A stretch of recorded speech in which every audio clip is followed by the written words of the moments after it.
Hello and welcome. Today we're diving into something that, let's be honest, drives us all a little crazy. Those super annoying sticky problems that just refuse to go away. We're going to take that feeling of frustration and turn it into a powerful, step-by-step framework you can use for, well, just about anything. Let's jump in. You know that feeling, right?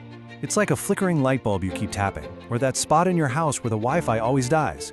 You keep facing the same issue again and again, and it feels like you're just putting a Band-Aid on something that really needs stitches. Well, today we are going to break that cycle for good.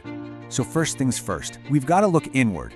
Yeah, I know, but trust me on this. Before we can even start to solve a problem out there, we have to understand what's happening in here, in our heads, that makes it all feel so impossible. See, when a problem is just this vague, fuzzy thing, our brain doesn't see a fun puzzle. Nope, it sees a threat. And it basically freaks out. That feeling of being overwhelmed, that's a stress response. It's just this big, messy, tangled knot of anxiety that makes clear thinking almost impossible. So the starting point, and this is the really wild part, isn't about jumping to a solution. The very first move is just to stop and admit the frustration. To actually say out loud, you know what? This is not working, I'm stuck. That single admission. That's what starts to loosen the knot. Okay, so once we've done that, it's time to get down to business. We need to move from that fuzzy feeling of being annoyed to a hard, concrete fact. This is where we stop being overwhelmed and start taking control. And here it is, the big secret. A problem isn't just a bad mood or stress. A real, solvable problem is a measurable gap. That's it. You have where you are right now, your current state, and you have where you want to be, your desired state. The problem is just the space between those 2 points. And I'm telling you, once you see it that way, everything changes. Let's look at a real-world example. On one hand, you have, my mornings are too stressful. I mean, what do you even do with that? It's that tangled knot again. You can't solve a feeling. But look at the right side. I am late for my first meeting 3 out of 5 days a week. Boom! That is a defined problem. It's specific, it's measurable. You can actually get your hands on it and start to fix it. So now we know how to define that gap, right? But how in the world do we actually close it?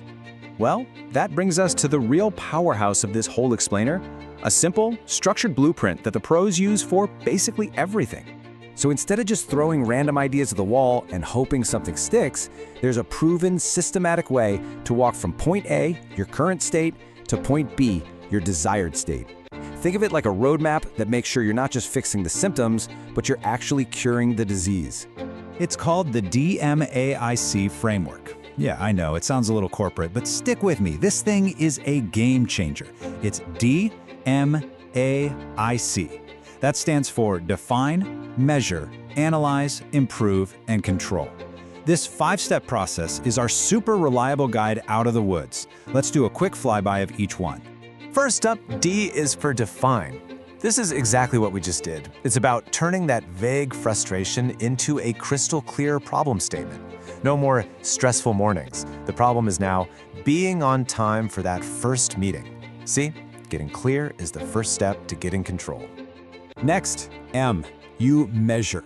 This is where you put on your data scientist hat for a second. You gather the cold, hard facts. How often is it happening? By how much? So instead of just feeling like, I'm always late, you now know for a fact, I am late 3 days a week by an average of 7 minutes. Facts, not feelings, are your new best friend. And now for my favorite part, A for analyze. This is the real detective work, folks. This is where you dig deep and ask why, over and over again. Why are you late? Is it because you hit the snooze button, or is it because you can't find your keys? You're hunting for the true root cause, not just the obvious symptom. Once you've found the culprit, that root cause, it's finally time for I, improve. This is where you get creative and actually fix the thing. If the root cause was hitting the snooze button too many times, maybe the improvement is as simple as moving your alarm clock all the way across the room. And lastly, the one step that almost everybody forgets, C is for control.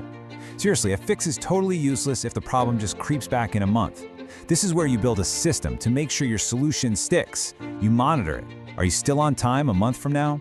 Control is what turns a quick fix into a permanent change.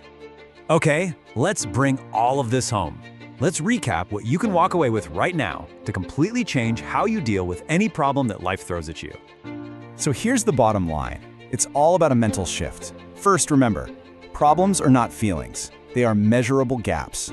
Second, using a process like DMake takes all the guesswork out of it. And most importantly, your power to solve anything kicks in the moment you define it clearly. You now have the tools to turn that tangled knot of frustration into a simple, straight line of progress. And that brings us to the end of our explainer. But for you, it's really just a new beginning. So I'm going to leave you with a question, a challenge really. Think about that one thing, that nagging issue in your own life. Using what you just learned today, what is the very first problem you are going to define?